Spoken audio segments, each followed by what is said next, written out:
Right. So I think I'm going to get us started. And first of all, I want to wish everyone a good morning for folks who are joining us from places around the globe. Good afternoon, good night. My name is David Garzon. I use he and him pronouns. I am the Director of Marketing and Comms here at White Ribbon. Today, it is a very important date for us. We're launching our new and latest campaign. My friend Max Hate. This is a campaign that touches upon one of the most pressing issues in the prevention of gender-based violence, which is the prevention of online radicalization of men and boys. Uh, so before I begin, I want to let folks who are francophone know that there is translation available, and you should be able to access it through our panel. So, pour tous les participants francophones, sachez qu'une traduction simultanée est disponible. Please check the chat box and more details are there. Some quick tech housekeeping for this event for everyone. So first of all, please know that if you have any technical difficulties throughout the call, please reach out to Tech White Ribbon or Tech Support dash Davina through the chat. They are there to support you. For accessibility purposes, please know that you can enable the transcript through the Zoom panel. And please also know that we'll be taking questions throughout the session through our Q&A function. The chat is also open for folks to comment, to express their feelings, and to stay engaged throughout the conversation. Before I move on to speaking a bit about the agenda for today, I would like to start by doing an acknowledgement. And just now, as we were discussing and touching base with all the speakers today, and by the way, we have an amazing lineup. Our great friend, Elder Kat Krieger, encouraged me to speak a bit about myself. So I don't think I've ever done this publicly. It's something that I've known always, but I'm happy to just share that I am originally from the city of Bogota, Colombia, the traditional land of the Muiscas and other Chibcha peoples, who are my ancestors, along with other folks from Europe, the Middle East, and Africa. Right now, I am calling from the city of Toronto, which is the traditional territory of many nations, including the Mississaugas of the Credit, the Anishinaabe, the Chippewa, the Haudenosaunee, the Wendat peoples, and is now home to many diverse First Nations, Inuit, and Métis peoples. As we begin today, we want to acknowledge that this is a virtual gathering and many folks from across Canada are joining us. They're all joining from locations which are on Indigenous land. And as settlers, we're grateful for the opportunity to meet and recognize the generations of Indigenous peoples who have cared for these lands since time immemorial. In our commitment to truth and reconciliation, White Ribbon strives to be mindful and diligent in our work with Indigenous peoples and communities. We're guided by Indigenous voices and uphold respect for the inherent rights. As part of this commitment, we seek to honor traditional lands, learn from Indigenous protocols, reflect on our intentions, and build meaningful relationships with Indigenous nations. We encourage everyone joining us today to take a moment to reflect on the land that you're on and the Indigenous communities who have stewarded it.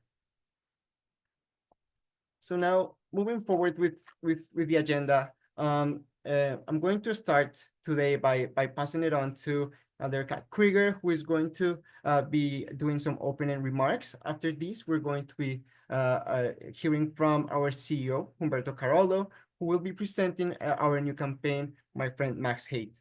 After this, we have a panel discussion from which includes researchers, specialists, community members, educators, and youth to speak about online radicalization, masculinity, and the prevention of gender-based violence. After this, we're going to have a Q&A in which participants in this call will be able to just submit their questions to any of the panelists or to all to learn more about the work that they're doing and their perspective on this topic. And then we'll be closing with some remarks by Elder Kat Krieger and Humberto. So I'm going to introduce Elder Kat right now, just by reading a brief bio of him. So Kat Krieger is an Indigenous elder, traditional teacher, and knowledge keeper. He is from the Cayuga Nation Turtle Clan, as well as having German and English ancestry. Kat was taught traditional ceremonies, teaching circles, counseling and healing, and plant medicines. indigenous philosophies and pedagogies and by an Anishinaabe elder, and uses these gifts to help all people. Kat has worked as an elder and advisor in many indigenous agencies, government ministries, nonprofit organizations, and corporations. He's retired from the University of Toronto, where he last held the position of Indigenous Advisor within the Offices of Equity, Diversity, and Inclusion at the Mississauga campus. Thank you so much, Elder Kat, for joining us today. I'm going to pass it on to you for opening remarks. Thank you so much. And yeah, it's always funny to hear a bio. I always say that my wife wrote that, so it's very complimentary. But I'll introduce myself first in kind of the way I was taught. So, Wenbojo Tansi Sego, Makwa Gishgad Indishnikaz, Jikan Dodam,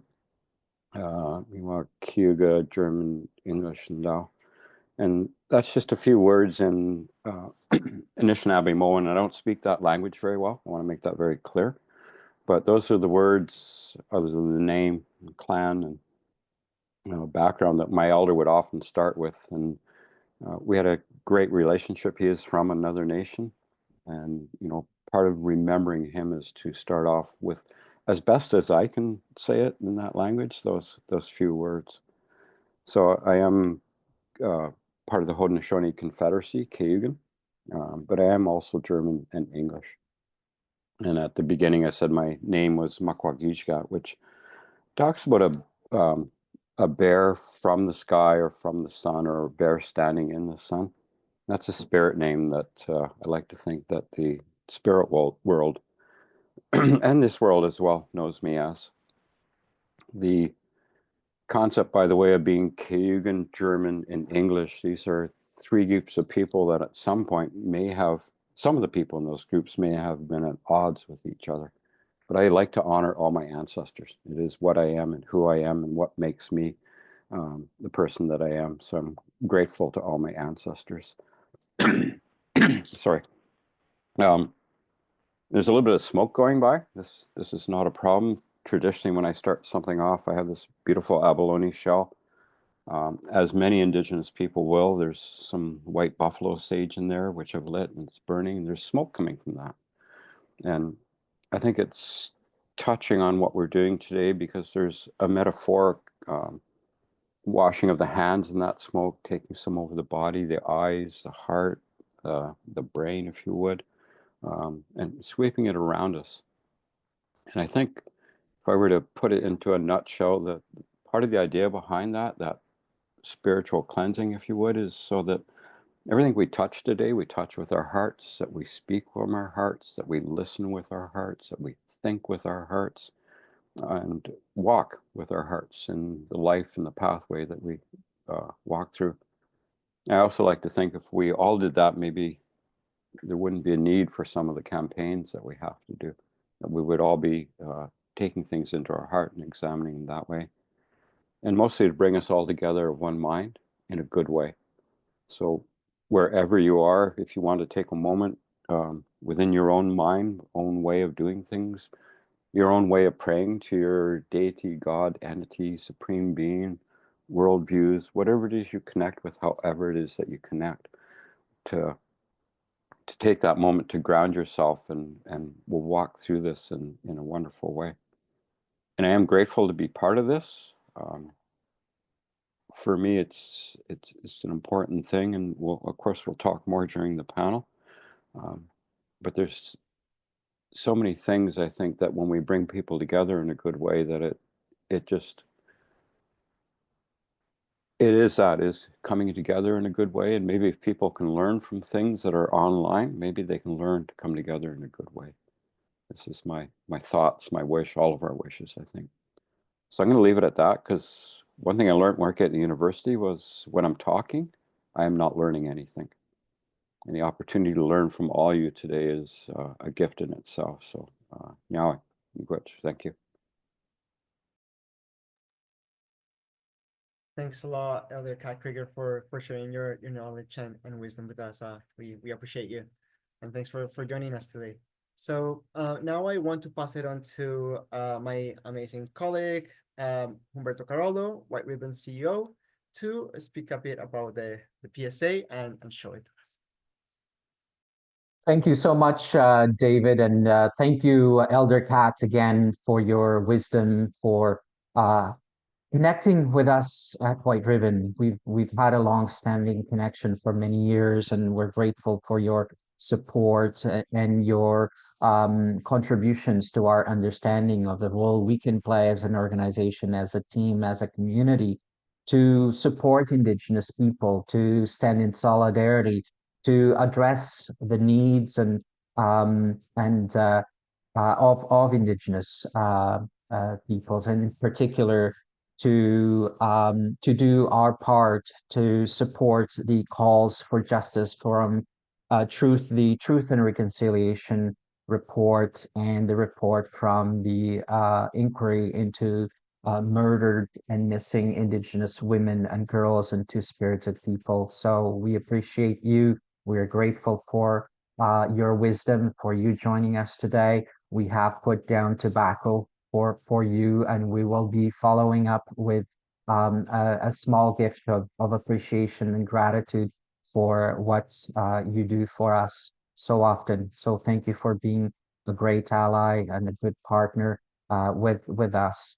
I also want to thank my White Ribbon amazing team for your great work on this campaign and every day as we work hard as an organization to promote equity, to end all forms of gender-based violence and discrimination, call men and boys in to become allies in the work that we do in supporting the important work of the feminist movement, of the social justice movement, and to work side by side with women and girls and two-spirited folks and the LGBTQIA communities in addressing the most pressing issues of our society and of our world today.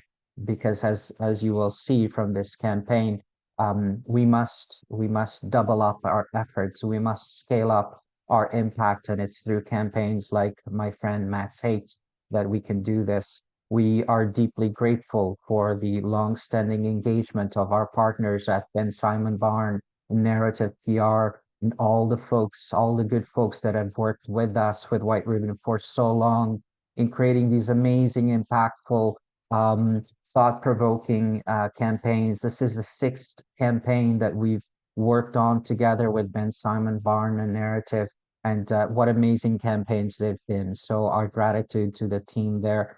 There are so many creative, brilliant creative minds and strategists who've contributed to this important work over time. So thank you to them as well. And thank you to all of you for being here today and for supporting us and working alongside with us to create much needed change. It takes a whole community. This needs to be a whole of society approach. So I'm so happy to see so many diverse folks in our audience, people that are on the front lines of this work, many of them activists and advocates and community workers and women and folks who've been on the forefront of this work. So my gratitude to all of you and my commitment on behalf of White Ribbon and our team to continue to work alongside you to address these issues. So um, yeah, so let's get into this amazing campaign, and I'm so looking forward to our panel discussion afterwards and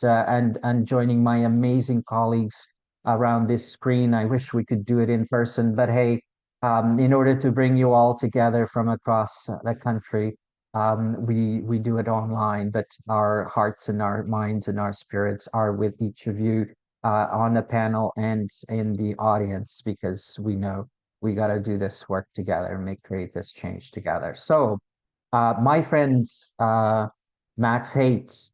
Online radicalization is a growing issue, and its impact extends far beyond the screen.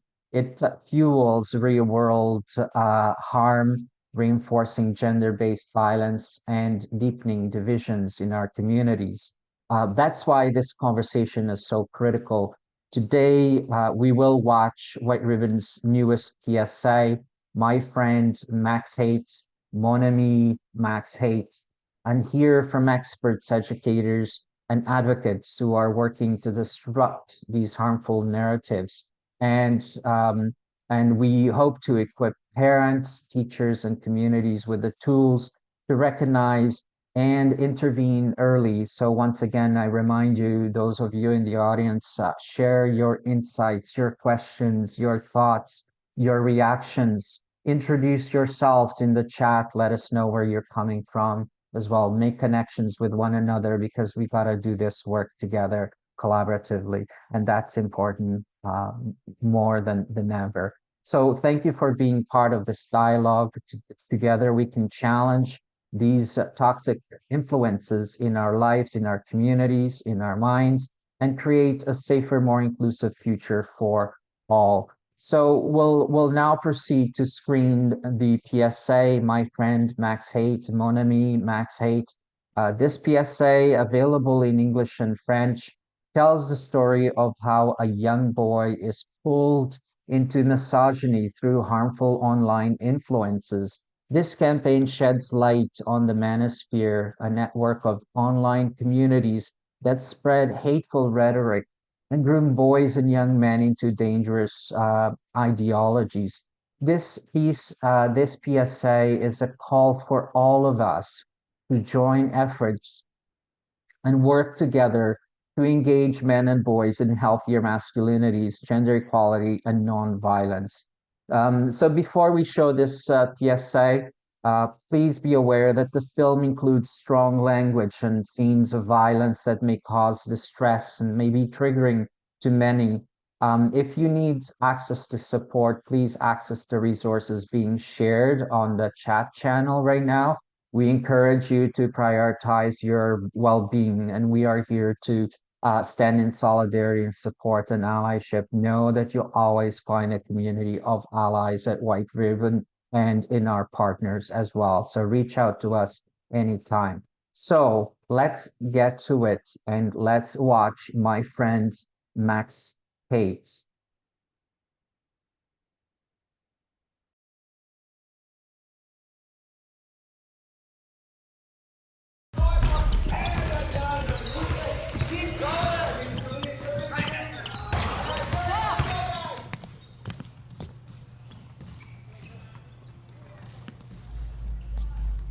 Made some leftovers, okay?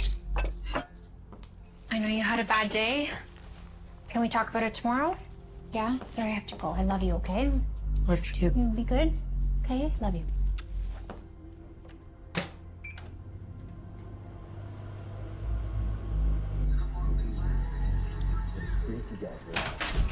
What are we at now, 5? Oh my god, 5 games in a row, headed to the playoffs. Dad, we just can't stop winning. That home run you hit, I think it landed in the parking lot. Oh, for sure. Throw the ball around more tomorrow.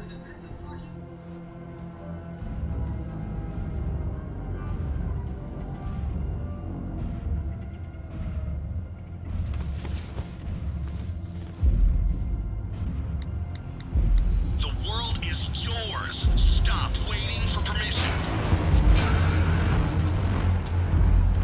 You're either a predator or prey. Be a predator. What the?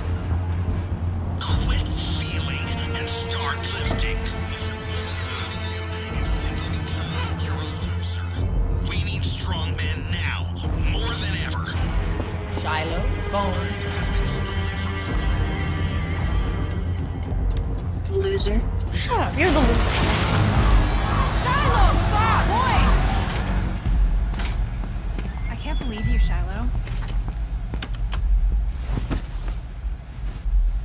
Nice.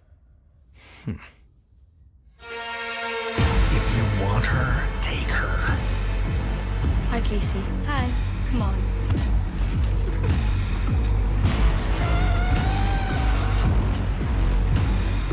Yes. Post it. Come on, you're strong or you're nothing.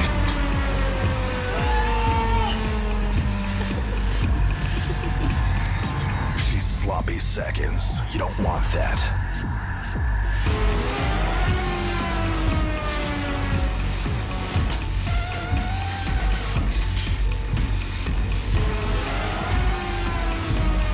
We are at war. You know I don't like you watching these videos. I don't care! Shiloh, You are a warrior. stop it! Give it to me! Her body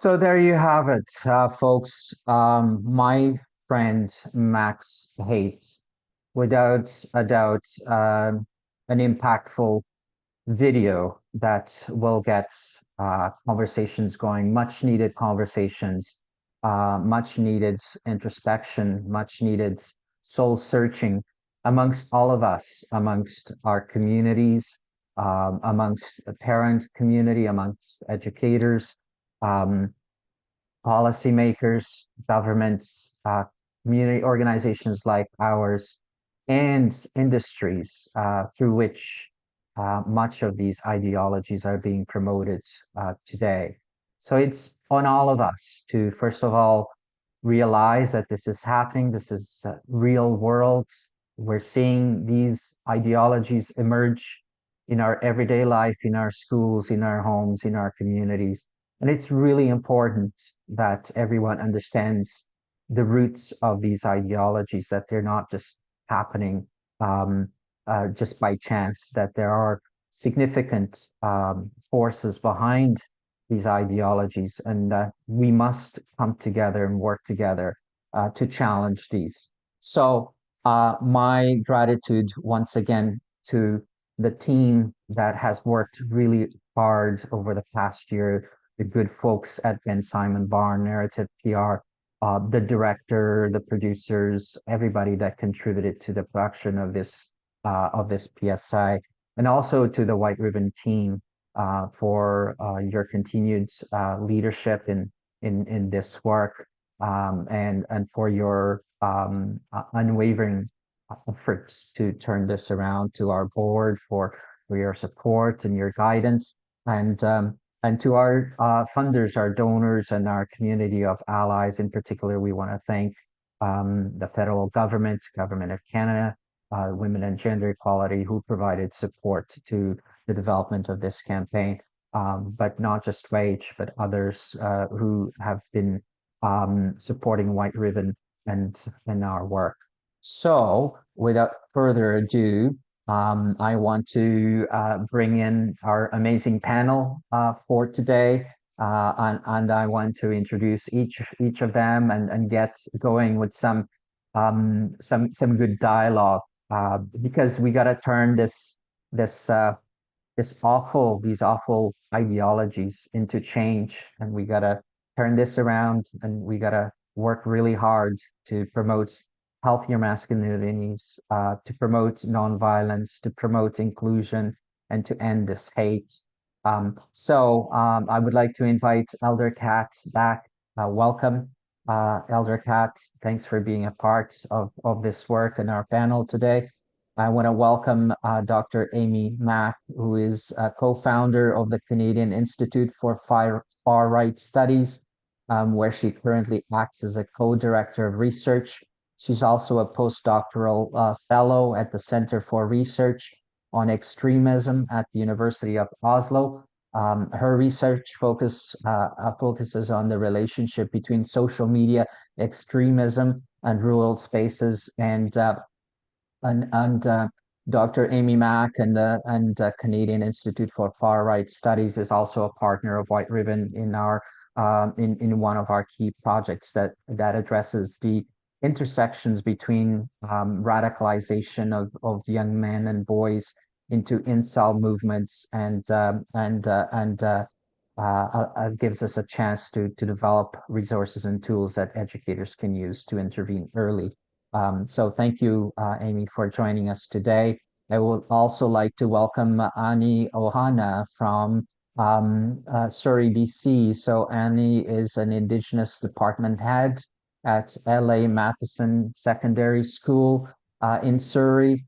She is a top 10 Global Teacher Prize finalist with an MA in Equity Studies, and as an anti-oppression curriculum specialist and community organizer. Her pedagogy is to improve intersectional empowerment for all, as education is liberation. Thank you, Ani, for joining us today, and for your ongoing connection with White Ribbon. We love that, and we will continue to work with you and so many educators around Canada to make a change. So thank you for your leadership and your good work as well.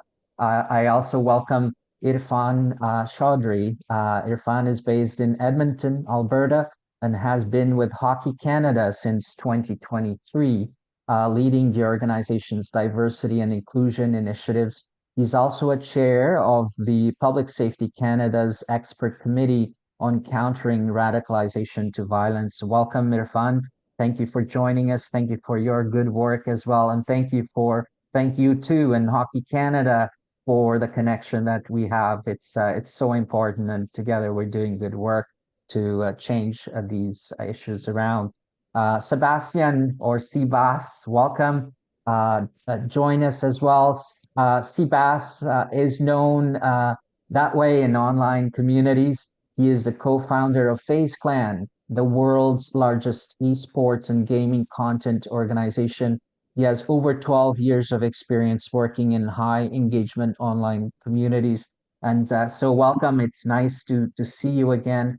Thank you too for our long-standing connection. And this goes back to what I said earlier, that it takes a whole of society approach, including tech companies, the tech sector, esports, and online gaming communities. I'm so glad you can join us today and bring that important perspective as well. So thank you. Welcome.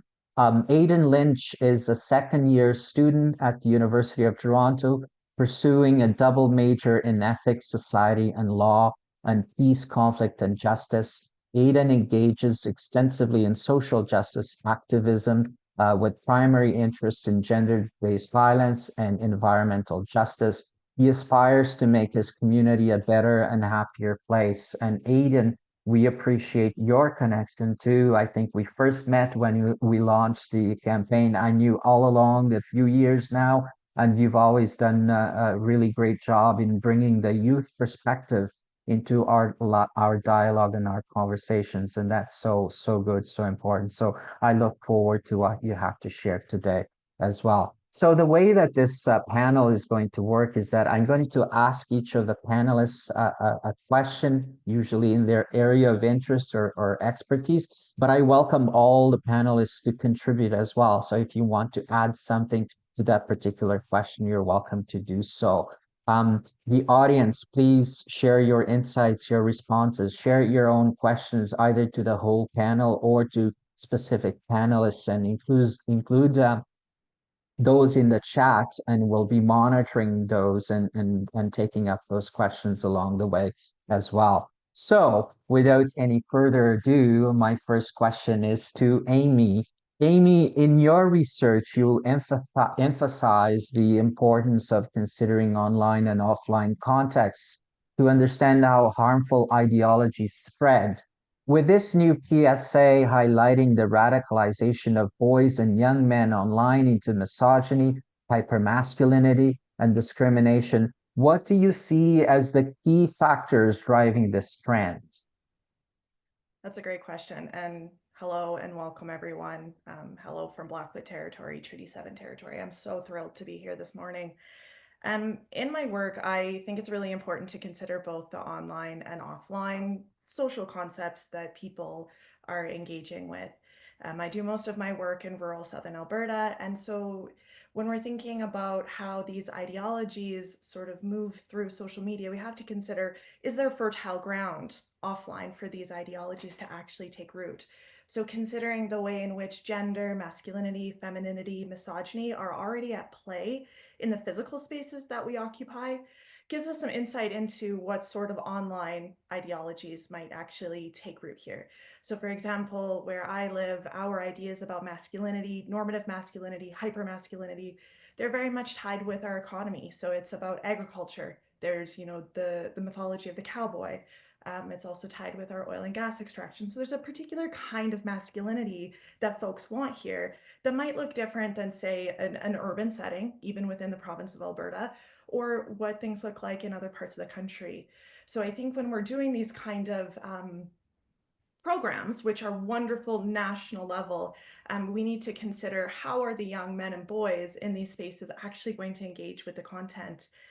So some of the key factors that drive masculinity and misogyny and violence in my space are things like What are our political histories telling us about ourselves? What's our history of, say, settler colonialism and rugged individualism?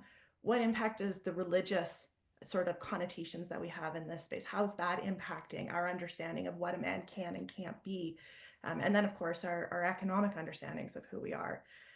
So I think we have to hold those two things in tandem, the ideologies that spread nationally and internationally online with the offline contexts that these things can or maybe won't take root in, right? And so understanding how we push back against these things, we also have to consider what sort of values and what sort of ideas are existing offline as well. Yeah.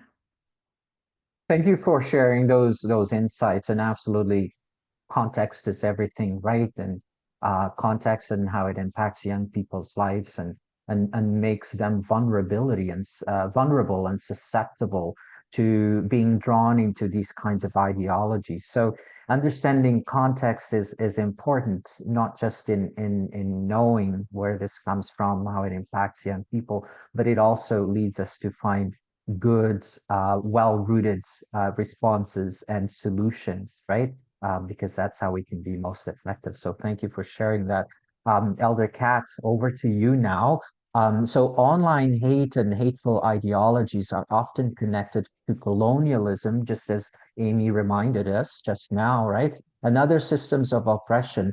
How do you see colonization shaping the ways misinformation spreads, particularly when it comes to racism and gender-based violence? What can we learn from anti-colonial views in viewpoints in countering these harmful narratives? Well, one could write an entire paper on that, I'm sure. You know, something that pops to mind, and I always talk in metaphor in circles, it seems, much to my students' dismay. But you know, my father was in the Canadian military, mostly to acquire a technical background. He was never one to go into battle. But within the context of living on military bases as a young person and going to school, one of the things they included was that I don't see in the public school system or other systems, perhaps closer to the war maybe, but was to be aware of recognizing propaganda as a tool to alter your mind, and typically based on, we don't like whatever group, here's some theoretically concrete reasons, and you should band together with not liking that person. Kind of reminds me of a high school little clique. And it doesn't seem to take much to trigger that. If the setting, the fertile ground is, I think Amy mentioned, is great for growing that, and it can be, then it doesn't take much to go out and harvest what you've grown or what has been grown. Colonization, and you know, there's a thought when I was listening to the land acknowledgement that we're all indigenous to somewhere, which means we all come from someplace, of course. And there's, with dismay, I think we're trying to fix a problem that is, I don't know, a few million years old. And it seems like it's easy for one group to come in, especially with advanced technology or means, and take over another group and just say, whatever you're doing it wrong. You, with colonizations, for instance, as it went here, certainly the traditional ceremonies, the spiritualities, the rites of passage, the philosophies that were required for groups of people surviving and living in what was the environment then to function in a good way. I love that sentence, good, in a good way. Had been embedded for thousands and thousands of years, and suddenly that was removed. And it's replaced by this online tool. And we kind of know what humans are like to some degree. Almost anything can be turned into a weapon and used in that sense of propaganda or against whoever. And by saying that, you know, if you pick up a rock, it's a weapon. You can make a pointed stick. You can advance in technology and have a stick with a board in it or a nail in it. So it's, again, this whole idea of colonization wiping out the fundamental philosophies, or trying to wipe out the fundamental philosophies of one group and replace it with their own. And only trying to do that to whoever because Group A thinks they're better, stronger than Group B. So right away, you're at in a sense, a deficit. You have nothing to draw on as a background. You're really not being given much unless it's forced upon you. So there's a massive hate relationship that can come out of that. The trauma, etc., the post-traumatic stress from it, the passed on effects of it. Again, I can really jabber about this for hours, but we have a human habit of turning things into weapons. And if we're disarmed, both our spirit, our philosophy, our way of doing things, our identity, it's like being stripped of all these things that you would normally use to survive in a good way. And the only thing to do is fight back. The basis of many movies. And I certainly recognize the differences. I think, was it Amy, you were saying about the masculinity concepts in Alberta, the oil riggers and the cowboys. I think you said the myth of the cowboys. I found that interesting. You need to be this way. Yeah, it's different in Ontario. You need the suit and the nice car. Mind you, you can own those things without being an unkind person. And where is it that we lose the idea of respect for women with the colonial impact of the patriarchal society landing here and for what I understand to be, for the most part, a deep respect for women and equity with the very ones that physically brought us into this world. None of us would be here without that woman physically creating us. I know there's other things that go on, of course, but that component of we're brought into the world, where is it we lose respect for that one that brought us here or others? So I'm going to leave it there because I could really rant for a while or talk for a while, but like I said, I'm not learning while I'm talking. Thank you so much, Elder Kat, for sharing that important insight. And yes, colonization has taken away so much of that resilience that has been so important for Indigenous youth and communities, and has taken away those good medicines, the ceremonies, the traditions, the cultural connections that help young people persevere and get support, and young people are instead turning to these ideologies to find themselves, to find their identity that has been lost, and to find community. So we have to return to those good teachings, those good practices. So thank you for reminding us of that. I'm gonna turn it over to Aiden now. Aiden, as a youth advocate, what do you think are the biggest barriers preventing young people from speaking out against hateful online ideologies? And what advice would you give to young people who want to challenge harmful online cultures but are afraid of backlash? Yeah, thanks very much. Thanks for having me this morning. And I really appreciated the answers that came before me, both from Elder Kat and Amy Mack. It was really incredible. So just to build off that, I think I'll answer your first question, which was what do I think the biggest barriers are for young people to speaking out against these hateful ideologies? And I think the first one, unfortunately, is that there's a lot of fear to speak out. Right. So in speaking out against these hateful ideologies, you make yourself effectively a target of them, right? You become exposed and susceptible to the derision that they thrive off. And I think another reason potentially is that a lot of times people are reluctant to engage in advocacy or speaking out because they do feel like it's an exercise in futility, right? So I think with the increased polarization, there's a sense that there's perhaps no value in engaging in dialogue or reaching out to the other side because you think no matter what you say, they're not going to listen to you anyways. And then once you do speak out, you become susceptible and you make yourself a target. If you don't think that you're going to be able to change someone's mind, perhaps you won't bother in the first place, right? So my advice to that is if you do want to challenge these harmful online cultures, is I would say try not to do it alone. And that's why I was so eager to take part in this campaign, because I am determined to challenge these cultures, but I don't want to do it alone. So when you're going to challenge these ideologies, again, you're pitting yourself up against networks. You're going up against systems, right? It's not just you versus somebody else. You're going against entire online networks, and that's scary, right? So if you can find like-minded people, form your own networks, and participate in campaigns such as this, then you're coming at it from an even playing field. And with these other people that share the same beliefs that you do, you can seek shelter with them, and you can also take strength from them. And the last thing I would say in terms of trying to engage in these networks is, I say it to my friends as well when we talk about it, is like, do not engage on their terms.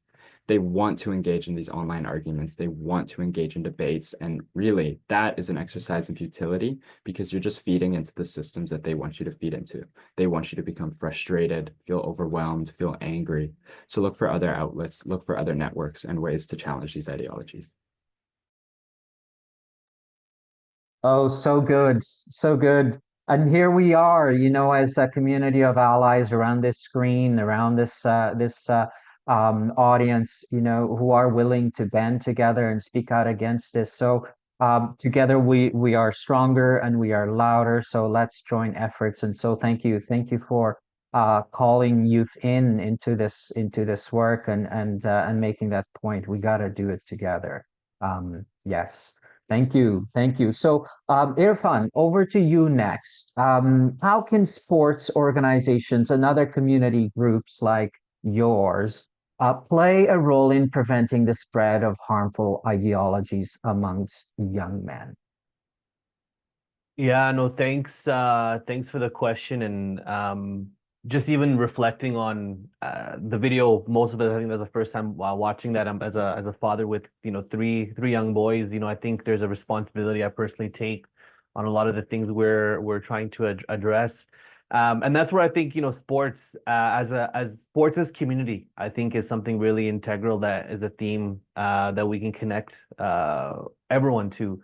One of the things I've observed in the last few years I've been involved in this role, and then even having my own kids involved in organized sport, is that sense of community that it brings, right? Because oftentimes when people are seeking things in the online space, it's maybe because they don't have that offline community. Post-COVID, you're learning many of our young people, whether at high school now or in university or even some graduated, haven't really had proper opportunities for like social interaction that are offline. Online, very savvy, but when you now transfer that offline, you don't have as much capacity. And I think that's where the sporting environment, regardless if it's hockey, if it's taekwondo, if it's basketball, if it's curling, if it's para sport, whatever it might be, there's a sense of community that I think sports is almost one of those last bastions of we need to participate in real life for it to be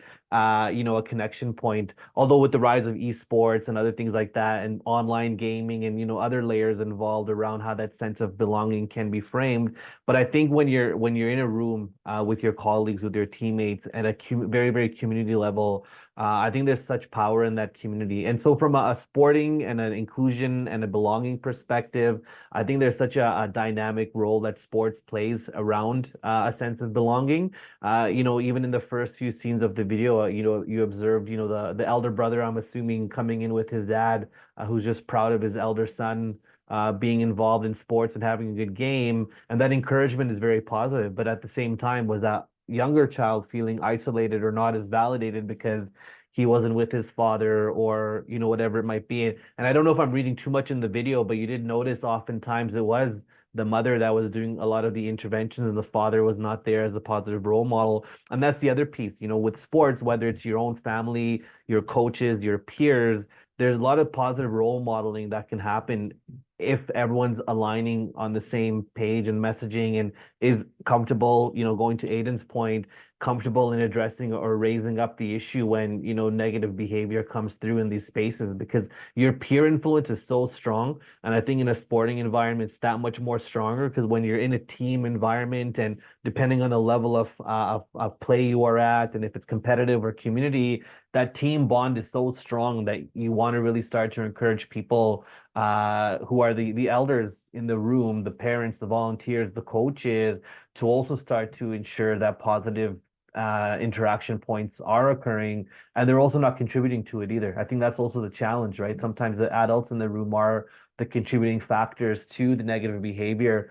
And then because young people are so adaptable and they're looking for role models, we want to make sure we're role modeling positive behavior and also role modeling how to navigate when we are frustrated or angry or upset at a play, or that we're not getting enough, play time or ice time, or we want to celebrate with our teammates, but we have to do things in a responsible way. And I think that leadership, mentorship, and sense of community that sports can really bring is something really encouraging. And it can be at the grassroots community level, it can be at the university level, but I think regardless, there's a very strong form of community that sports brings.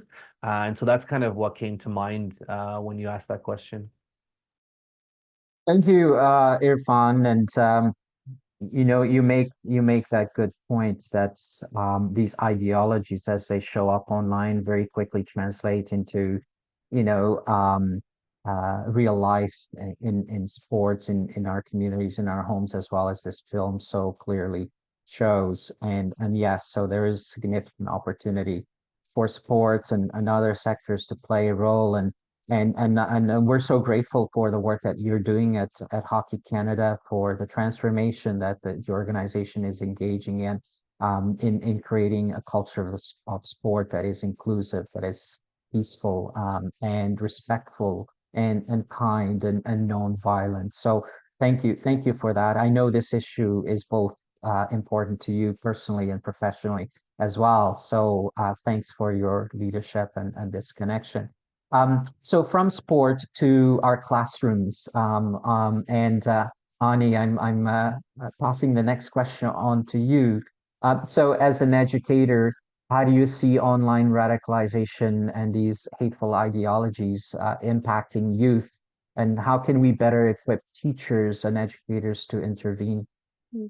Thank you so much for having me, first of all. And I come to you from the Coast Salish territory, specifically the Semiahmoo, the Kakite, the Katzie, and the Kwantlen. And I just want to, in the Coast Salish tradition, raise my hands to all of you just for the incredible work that you are doing and the incredible sharing that you've done so far. I have to say, the video really spoke to me. I'm in my classroom right now. Maybe the bell might even go off and you might hear it in the background as class starts for us.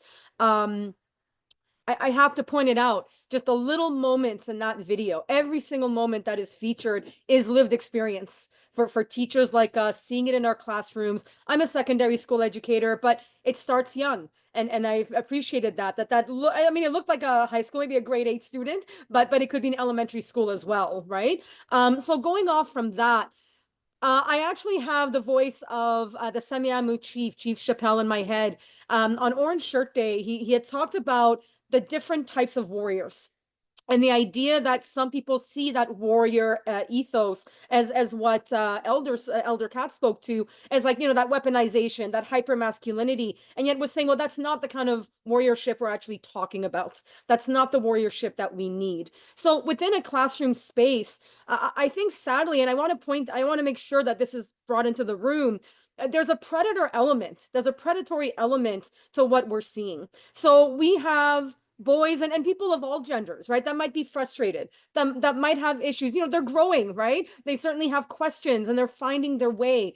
And unfortunately, when they fall prey to the Maxes of the world, right? The Max Hates of the world, you can see it. So in the classroom, I teach things like social justice and law and other social sciences. The names of these influencers, they're right at the tip of their tongue. And I'm one that gets into it. I want to teach them skill sets where we break down some of those influencers and we highlight the predatory nature. We highlight the absolute hatred against men that is featured in so many of these forums, let alone the misogyny, let alone the imperialist, colonialist messaging, right? The restrictive masculinity that in fact makes most of those who identify as boys or men really see themselves as less than. So we're putting down people in order just to get some sort of power. So for me, in terms of what I can say to educators like myself, and really, again, a community when we come together, is to really promote and amplify and highlight the strengths of all of our folks, right? And whatever gender they might be.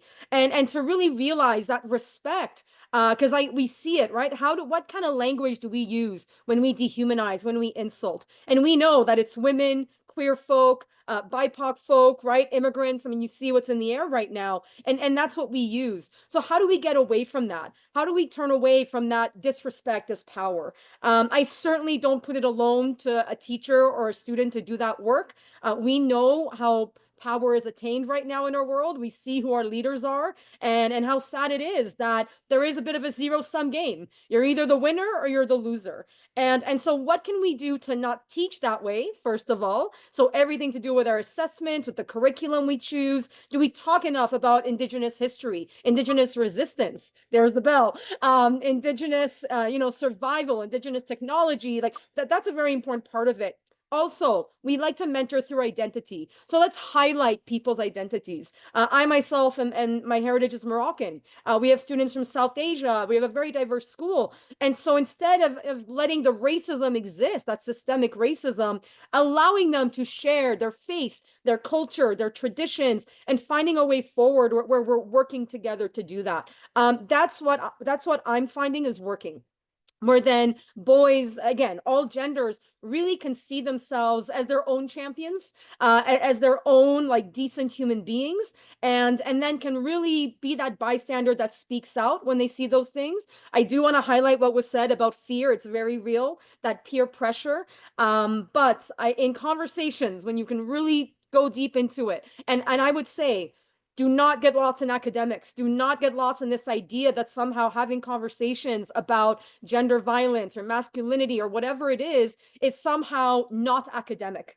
That somehow it's the math and the science and the this and the that, because really no kid is learning if they're not comfortable in their school, if they're not comfortable in themselves, if they're not safe at school, if they go online and they see this hate and they have no weapons is probably not the wrong word, no tools to fight back. So we need to take away with that not a beautiful word, but that perfect word of futility and turn it into utility, right? Like let's find a way to use those online tools, as a tool to fight back, because it is. We live in an online world. Our kids definitely live in that social media realm, right? There's no denying it. But in terms of their critical literacy skills, their media literacy, and putting them forward in a way that's so much more intersectional. I want to highlight, that's my final point. One of my students from last semester did a bit of a social experiment where she asked her classmates about what kind of heroes could they bring forward. Sadly, 70% of the students of all genders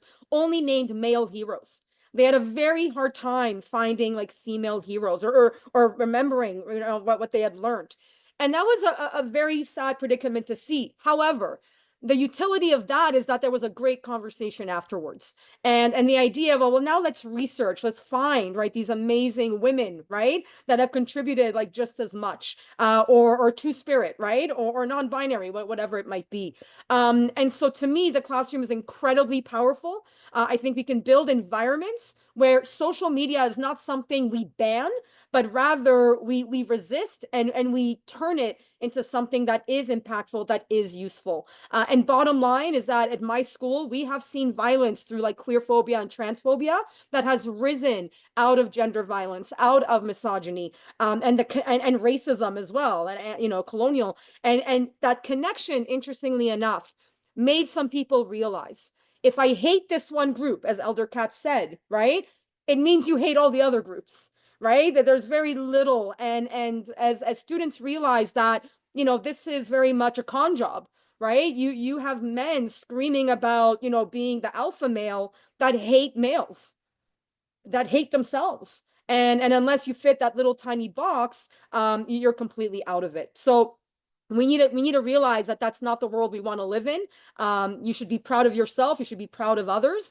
And in doing so, really reach across those differences, whatever they might be, and see them as strengths rather as weaknesses. Wow. I could listen to you for hours, and I just think your students are so lucky to have someone with such great insight and energy and powerful call to action. I really appreciate that. Thank you for highlighting the intersections between hateful ideologies, between misogyny and colonization and racism and transphobia and homophobia. They're ever present. So yes, we gotta fight, would not fight, we gotta challenge back along those intersecting lines, right? And this is one of the reasons why last year we launched short life stories, that looked at rise in hate towards trans communities and the connection to gender-based violence, right? So thank you for highlighting that and making the point that young men are trying to find themselves, trying to find their identity, and that we need to return to those discussions, our own identity, finding our roots in our own cultures, in our indigenous heritage, and so forth. So thank you for doing that work, with your students. It's so powerful and so needed. And by the way, you see your day-to-day kind of reality as an educator reflected in this campaign, because we heard from so many educators like you, that you were coming across these kinds of ideologies in very real ways in the classroom, and it helped to inform. We passed that information on to the amazing folks at Ben Simon Barn and Narrative, and they came up with this concept based on the kinds of realities, the findings, the experiences that we were hearing from educators in their everyday teaching. So thank you for sharing that with us. Sebastian, Sebas, so good to have you with us. From hockey rings to the classroom, from community to online spaces. And we're seeing here, a really positive call to action. Like, we can all make a difference when we come together and we step outside of our silos and we join efforts and we, look seriously at creating change in regards to this. So esports, online gaming, I know you've been part of these communities since, I think you've shared with me before, since you were 12, right? So you know all about this. So, as someone deeply involved in online gaming and esports, how have you seen extremist ideologies take root in these spaces? How can the gaming community be leveraged as a force for positive social change, particularly in countering harmful social norms and online hate? Yeah, it's a great and important question. And the unfortunate truth is, I don't know that these things are just, planting new roots. I think it's more like a weed. I think it's replacing what was there. Um, and it's hard. I am not certainly going to act like the arbiter of the best path forward here. Based on my work in my previous company and in the gaming and esports community, it honestly got a little bit away from us and further away from where I think certainly I would have liked it to be, but where it was healthy for even its participants. So I'm not going to act like I'm coming onto this conversation with answers. I've got observations, and they're not pretty. I think the reality of this situation that we're dealing with is that it's probably going to continue to get worse before it gets better. Um, and I think the best thing that we can do if we're trying to take a solutions-based approach is first to be honest with ourselves about that reality. This is not a problem that anybody can get off the phone and hang up today and go fix tomorrow. This is going to take real time, and it may require real solutions that are different than the way that we've tackled these issues before. I think, unfortunately, Annie made a great point about, things not needing to be zero sum. But my honest reflection right now is that they are. And so sometimes I think, you have to fight fire with fire in situations that would have called for calm. Because right now, again, just speaking so much from the social media perspective, everything is so gamified, and hate is receiving views, and putting people down is directly resulting in those people placing themselves above them. And ultimately, we're not going to be able to do anything over the next, year, couple years, decade, generation to replace the younger generation's desire for, experiencing engagement online. And if they're going to get it somehow, I do personally think it's important, not to play the exact same game of I'm better than you, you're worse than me, but to not remove ourselves from the fight, not remove ourselves from the conversation. There was another great point earlier made about, it's up to us to define what warrior means. And I think that was a really fantastic point in that a warrior can be somebody who fights against this type of action and behavior and rhetoric. But when we remove ourselves from the conversation because we feel a fight is not one that we want to be part of, the fight happens, whether or not we're in the room.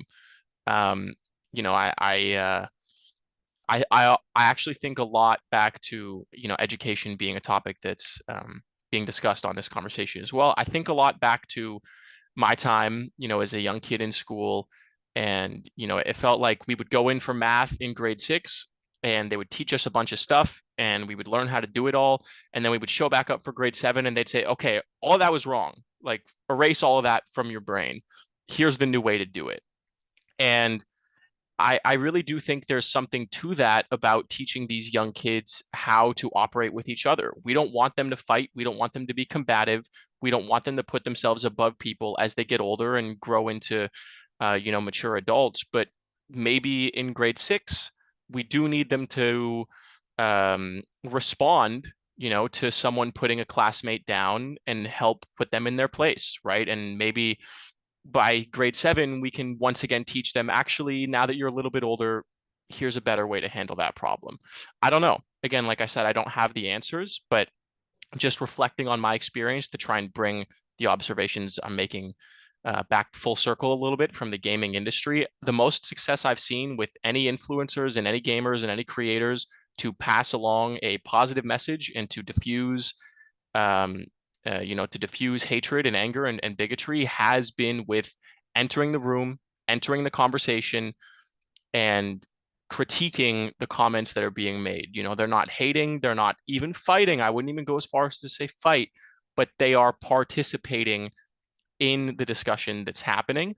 And I really do think that that's necessary to get these things even back towards a calmer status. Maybe in the next generation, we can diffuse these issues the same way we did in the previous one. But right now, how we'd like things to be are not how they are, and they'll require different solutions. And so again, like I kind of said, that's my biggest observation from the reality of this kind of gaming space that's really gotten away from us. And it's fixing that is not going to be solved by any of the solutions that have worked in the past. So I think it, as I've repeatedly mentioned, I think it requires reflection, observation, and maybe doing things a little bit differently until we get things, back to at least even playing field, and then we can reapply some tried and true solutions. So that's the best I'm working with right now. But like I said, unfortunately, I don't have the answers because it's a tough world out there right now. It's a reality, Sebastian. Like, I don't think there are easy answers. You're absolutely right. And I think what you're pointing out is the need for us to start earlier, right? In that good education, that good engagement. And first and foremost, to accept that, the engagement of young people in online communities with technology, that is a reality. We can't take young people away from that because, it serves an important purpose for youth, which is to provide connection, provide community, especially in the aftermath of COVID, right, where young people felt so isolated. But so the answer is in, let's get to them earlier. We've been saying this for the longest time when it comes to the education of young people, boys and young men in particular. We gotta start this early because we can't wait until it's, grade 8 in physical health and education. We got to start earlier because young people are being exposed to these kinds of ideologies, these kinds of norms, much, much earlier. So let's start earlier in schools. Let's start earlier in sports. Let's start earlier in community, in our homes, and in online platforms so that when young people start to engage, they come prepared. They already know what they may come across. We need to inoculate them with those good messages, and we need to work, with folks that young people look up to in these communities, including sports and esports, folks like yourselves, right? To be good role models, to share those good messages of inclusion, of respect, of kindness, of love for the sport, but love, a kind of love that is inclusive and that, allows everybody to participate meaningfully and respectfully. So thank you. Thank you for that. And let's, continue to work together along these lines. And so a reminder to our audience, like I see a lot of exchange happening, which is really great. So please do share your questions. We will take them up in a little bit. So share your questions with us in the chat box. So one question to all of you now on the panel. So in one sentence, so we're going to make this quick. In one sentence, what is your call to men and boys to help us address these growing ideologies promoting misogyny, discrimination, and hate?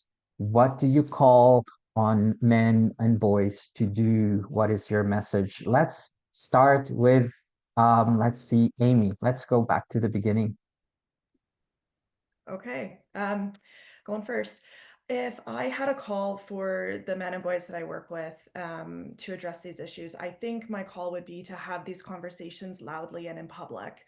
It's not enough to have these conversations in spaces where they feel isolated or safe. You need to have them in all spaces. So the hockey rink, the pub, the library, at work, everywhere. Good call. Thank you. Elder Katz, what do you think? What is your call to action for men and boys? I will put it in a sentence, although it's insurmountable task. And I think to be kind, to seek kindness, and to teach kindness. Period. Love that. Love that. Well said. Aiden, how about yourself? What is your call to action to youth in the world?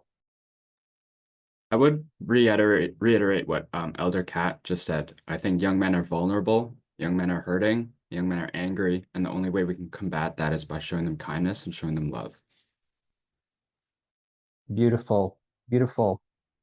Kindness and love and respect, because youth are desperately looking for that and belonging to as well.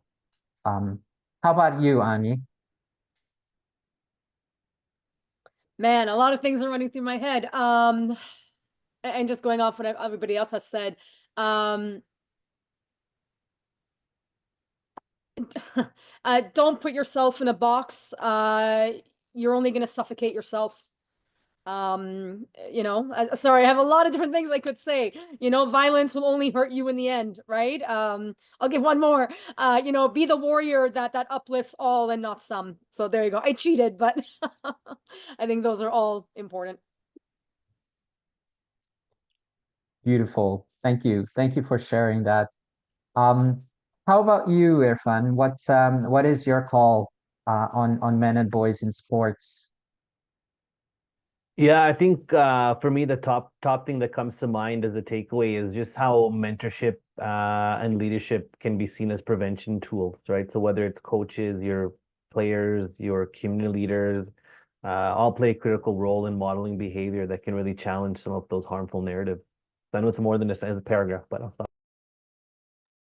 So amazing. Yeah, let's engage with the influencers in sport to be able to send these good messages to youth. So thank you. Sebastian. Yeah, I think as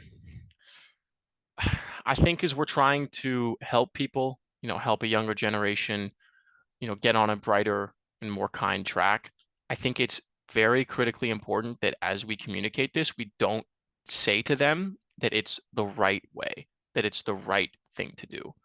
It just has to be presented as something different. Here's a different way to do things, because right now that's the message they're getting from the other side.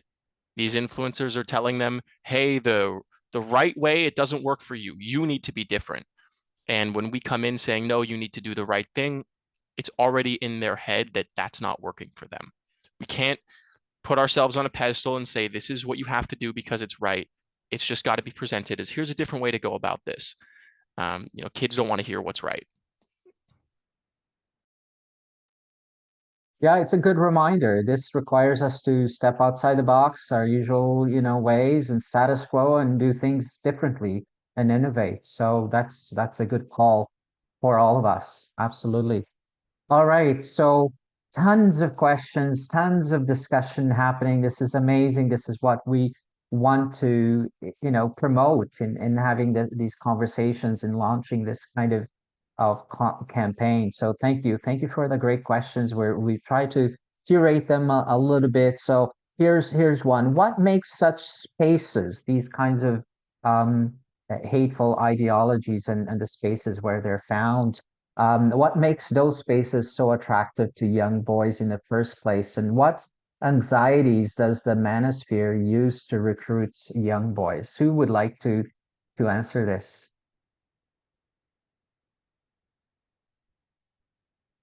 Any thoughts? What makes this so attractive to young people? Irfan. Yeah, I don't mind going first, and then definitely happy to hear from others. I've observed it from a few ways, right? So I have, myself kind of um growing up in, like, when technology was just emerging, and gaming and all the different things, and now socialize later on where everything's online.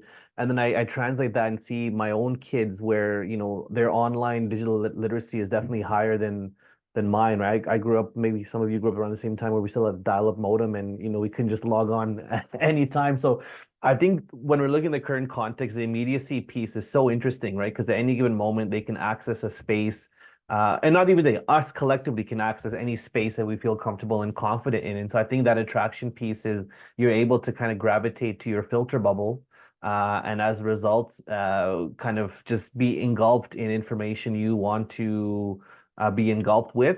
And at the same time, I think picking up from something Aiden had mentioned, that narrative around don't feed the trolls. Well, if you're empowered to only just troll because that's the space that you seem to enjoy, because there's a resistance, there's a lack of resistance and a lack of accountability, for someone who might feel some kind of social isolation and maybe in real life have some form of social anxiety, the online space is way more comfortable, right? You don't have to worry about people disagreeing with you. You don't have to worry about what you say, because you have that space where you're confident and you can control the environment. Whereas offline, you don't have that same comfort level. So I think there's a level of comfort that the online space provides. And because of the way technology is progressing, it's just getting that much more comfortable, right? You could literally not have to leave your house to do anything. You can get groceries, you can get but you still have to leave your house to play sports, right? So I think that's why it's really important to have those offline connection points. Yeah, so accessibility, comforts, and even then, Irfan, you don't have to leave home to play sports. Look at the world that Sebastian, um, works and plays in, right? And socializes in. Yeah. So, other insights on this? What makes it so appealing to young boys? Anything else anybody would like to add, Anya? Yeah, just picking up on what everybody's been saying. I think certainly there's a way that when the systems don't work for you, and you get to go into this space where everything's been said about, you get to control the environment, you get to be yourself or whatever, you get to build yourself as you want to be. And the answers seem to be so readily easy, right? But they're very individualistic. They're very violent, right? They're very much, kind of scapegoating, right? Rather than the harder reality, which is nuanced, right? Or it's so hard to fight the system. You can say it, but it is very hard to do. And last but not least, there's still that anonymity factor. When you look at comment sections, when you look how people are getting those likes, getting those views, kind of empowering themselves, it's done with a certain layer of nobody really knows who I am either. And I think that is leading to some of those more violent elements. And especially when the other side does it as well. So when the predators are there, they can hide who they are, right? We know some of these influencers are nothing like they are online, right? Or at least like they amp things up a certain way. So I think there's a bit of that to it. And you know, when you feel powerful, the way you get to that power can be very meaningful in instructing how you do things. But I do think sometimes as a teacher who teaches about resistance and fighting back, you know, you get the, but how do we do that, right? Or how come it's not working? Or why did this happen after, you know, everybody was fighting back? That's hard to answer. When online, the answers seem to be so simple and so readily, even though they're wrong, they're still easier than what we tend to say, you know, in terms of the wider status quo, I guess, or within systems, the systems like education. So it's hard to square that, right? In terms of how do we get to that anti-status quo without being too, you know, kind of overly basic about things. It's hard to think. It's hard to take time, right? Long-term vision is not always easy. And so when you're young, you know, you want those quick answers. Maybe when you're old as well, but that I think that feeds into it as well. Yeah, absolutely, Anya. And since you're being spotlighted right now, I wonder if you can answer this question as well from the perspective of an educator.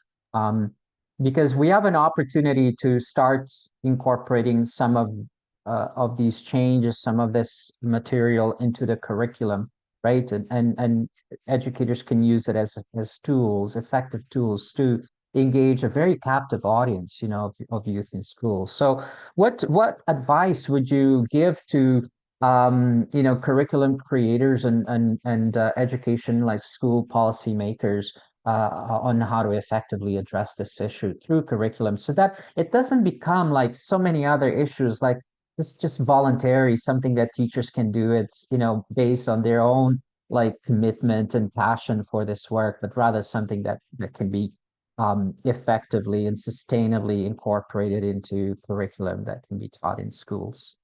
I think a big one for me that I see a pattern even within like our own system here in DC, let alone anywhere else in the world, we tend to externalize the threats or the reality of the situation. So what I mean by that, when it comes to bullying, when it comes to gender violence, there's always this sense that it's someone else over there, it's some creep, it's some adult far away, and how do we like blockade ourselves from it? But to be honest with you, when we're talking about youth in our own buildings, it's going on in our own buildings. So not being afraid to have curriculum that really thinks about what are the patterns in our own school. Let kids, and again, I know it's scary, right? Because you're sitting next to people that might make fun of you in the hallway or might, but if you build it correctly, and I know we can do this, you can have these really deep, maybe it's anonymous, right? It's not always about people speak, you know, there's tech, there's all kinds of things that we need to start by, what is our behavior like?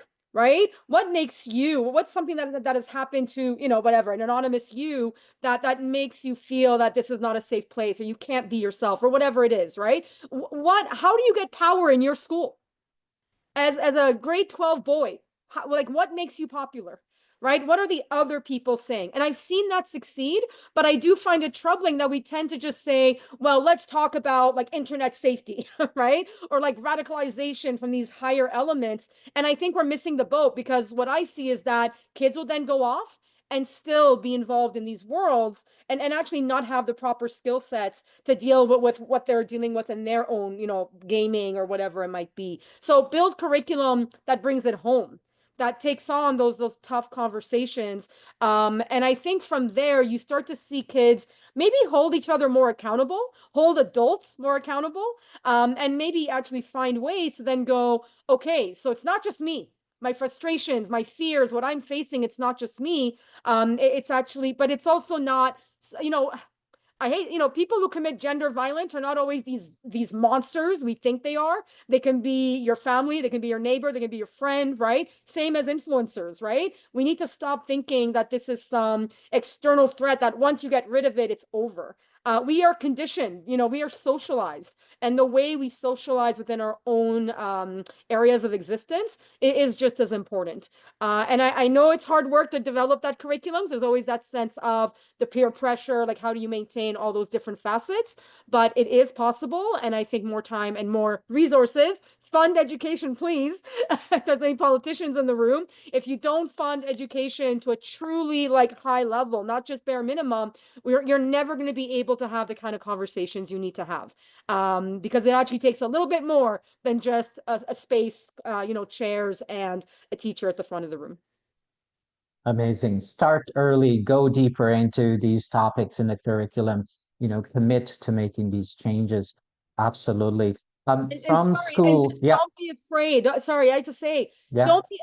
There's a way to safely expose kids to these topics, age appropriate, all of it. But this idea that they're not ready for it, I see. I don't even know everything that our kids see, but I know they see a lot, and they'll tell you that. They'll tell you what they're engaged in, what they see, and it's, God forbid, even worse than maybe most adults realize. So do it safely, do it age appropriately, but there's a way to have those conversations without, then we look like idiots, to be honest with you, right? The kids like, well, they don't know what they're talking about because it's so bland. It doesn't actually address what they're seeing on a daily basis. Sorry. Yes, no, that's great. And which speaks to the need to strengthen educators' capacity and give them the tools, right? And the awareness, the education to be able to do this work effectively. So from schools to these platforms, Sebastian, you're challenging us to step outside of our usual ways of, addressing these issues, teaching and educating.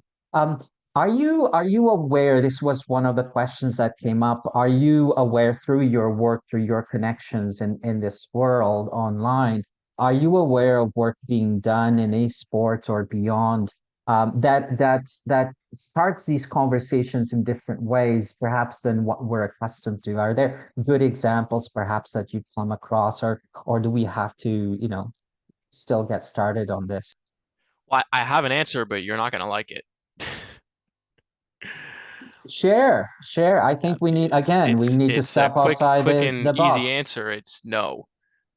And it's we're gonna need to start. Yeah. Well, let's get going then. I think there's an opportunity because these kinds of changes will be good for everyone, right? For players, for the tech sector, the platforms themselves, because this is, reality. This is a challenge that's impacting everybody, right? So let's get started. All right. So I'm conscious of time. So I'm gonna wrap it up here, with the apologies to the audience because there's so many questions, and continue the conversation, keep this going, right? And connect with us, connect with these amazing panelists too. Let's do this work together. As you're seeing, there is a call for us to do this differently. It's stepping outside of our typical approaches. So let's do that. Let's find those ways of doing this good work. So thank you to all of you for your amazing insights today, for your leadership, for your experience, your wisdom, your connection. We want to keep working with you. Help us promote this campaign. Keep the conversation going. I'm going to turn it back to David to help us wrap up. Thank you so much, Humberto, and thank you to every single one of you for this conversation. If I had to summarize how I'm feeling right now in only one word, that word would be hopeful. And this is something that I really needed, given this social and digital landscape right now. It's been really inspiring to hear to every one of you. I hope that the entire audience feels the same way. I know that several of audience members work in community, work in the front lines, and I know that this is an opportunity for us to come together, brainstorm, and move forward with new ideas and innovation addressing this issue. So thanks so much for joining us. I want to pass it on to Elder Kat to close the session with some closing remarks. Well, thank you so much, all of you. That was, it's neat to join this, just an offhand thing, in what is a online social platform, and find a whole bunch of people that agree with the idea that things need to change and need to be nicer, as opposed to, oh, let's dislike so and so. So I want to throw that in. There's something that occurred to me a while back that the idea of having conversations like this bring us together in a good way. Again, I like that. And how intercultural this is, in the sense of looking at things not not just DNA culture, but who we are and how we're brought up and how we walk, to see so many examples of people that say, this is a nice way of doing things, which is a pretty simple idea, just a nice thing. And as a person that's in my almost my 70th winter, I'm getting on a little bit. You know, I look back to when I used to watch sci-fi shows in the 60s, the black and whites, and aliens would show up and in a nutshell say how disgusted they were with how humans carried a boat with what they did and how they were at war with each other, and said they were leaving and wouldn't come back for another 10,000 years till we got our act together. And that time span they suggest kind of depresses me to some degree. What really strikes me, and I agree with our you know, Annie was saying, and something that I've thought of for quite a while, that early education, I think, needs to change dramatically. Yes, we know how to read. Yes, we know how to write. Yes, and we know how to do math, whatever.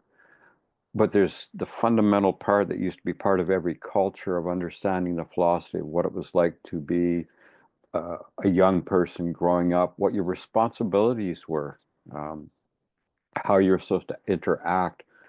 I like to think those existed, and what might have been time applied to teaching that is now superseded by whether or not you have your math homework done. And don't get me wrong, love math. It's an awesome thing. But I think maybe we need to change what the focus is in those early years. And I've even heard students multiple times saying, you know, I wasn't really taught how to be a person, or I didn't experience the philosophy of life, or you know, and social anxiety might completely disappear if you weren't afraid of walking into a room where you thought you might be targeted by things. How can we make that disappear? We're not born bigoted, racist, prejudiced, violent. We're taught that, and we're taught that at an early age.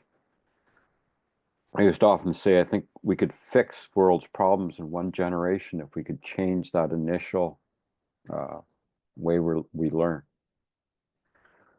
So maybe we have to change that whole system.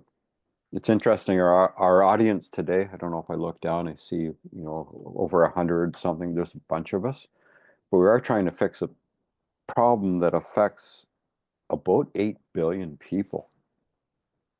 That's really hard to do in a little setting like this. Maybe online can be the thing that lets us reach out much further than we could before and reach so many others. So that's something that puts hope and maybe a little burden on our people who build games, things, everything. Sebastian, I'm looking at you. There's a whole burden dropping into the online world now. Here's a venue to make a huge, incredible change, as sweeping as never before conceived of. How we can reach so many people in that good way, and to understand too that when you're doing stuff online, sometimes the consequence of action is no longer present. It's, yes, somebody can bark back at you, but the physical being in place at time and what you do, the physical response to it. I still ride motorcycles, used to do motorcycle racing. If I made an error, you buried yourself in the outfield at 160 kilometers an hour. There may be a massive explosion, and heaven forbid you don't go into the barriers at the side. That's a consequence of action or making an error. And that doesn't seem to be that same teaching moment, I'll call it carefully, don't get me wrong, of things like that. And how, when we reach out to our youth, how do they respond? Yes, somebody said, thank you for my wisdom. My mother would actually roll over in her grave and break out laughing if she heard that word applied to me. But it's only experience and what I've been through, and I'm still not sure how to do these things. So for people to take it on younger and go, hey, this needs to change, I might have missed that boat in the first chunk of my life, and later on went, oh wow, geez, I need to do something about that. And how when we promise that we're going to change, how critical that is. And sometimes that comes from a place we don't expect it from. You know, I have a son. I can remember him when he was about 5. He was doing something. I had daddy moments like, stop doing that. No. He's like, sorry, daddy. And I'm like, you have to try to use the moment. So I'm like, do you even know what sorry means? It's like, he goes, yes, it means I promise never to do it again. I was like, wow, that that's incredible. But you have to kind of carry on. I'm like, uh,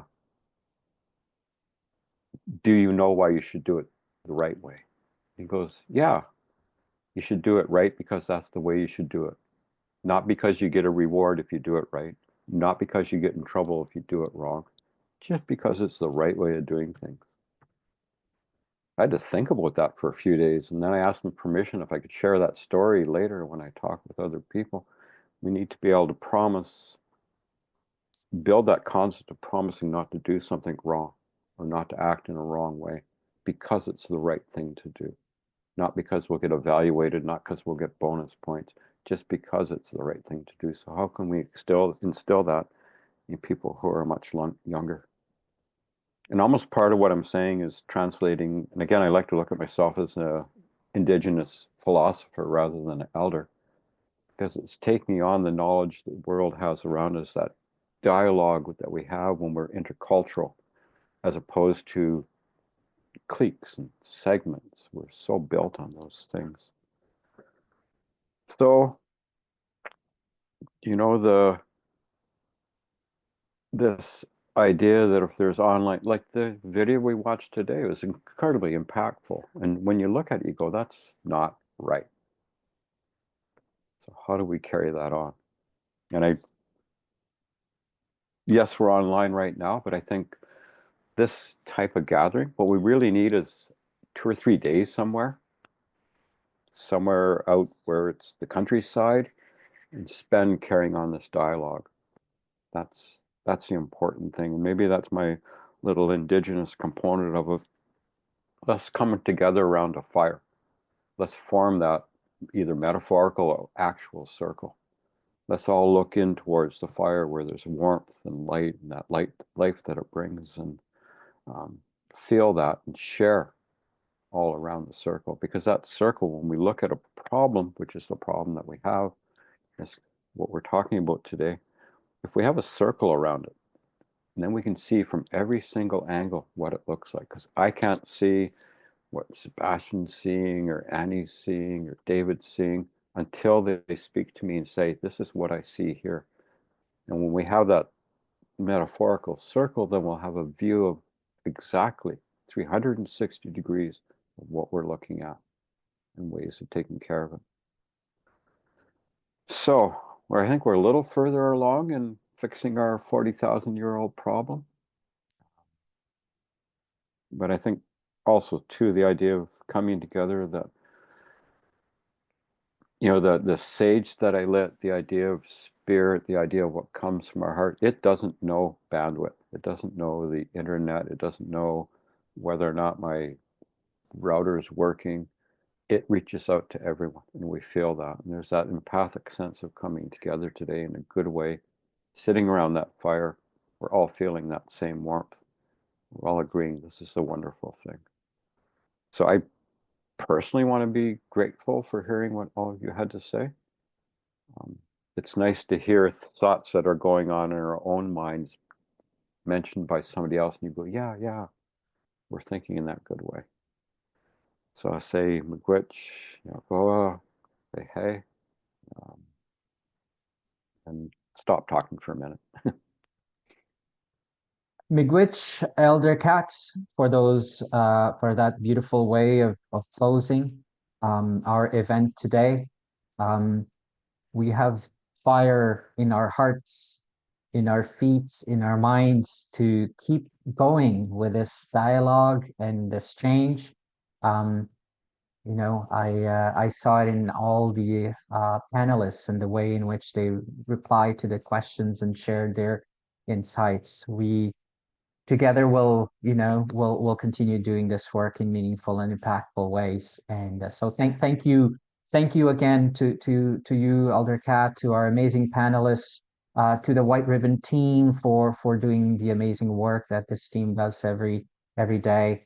Thank you to the brilliant folks again at Ben Simon Barn and Narrative for giving us this gift of this beautiful campaign once again, to our funders, Women and Gender Equality, Government of Canada, and so many more who continue to believe in our work and support this work. And yeah, well, let's have this campaign shared around the globe, so that we can disrupt the misogyny and radicalization of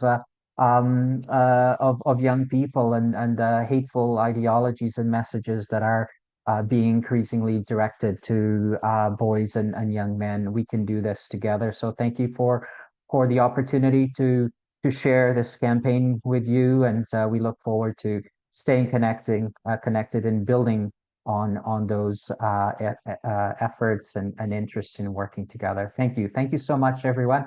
Please be in touch, reach out to us, visit our campaign website at myfriendmaxhate.ca, monamimaxhate.ca, and we'll see you all again soon, I hope. Take care, and all the best.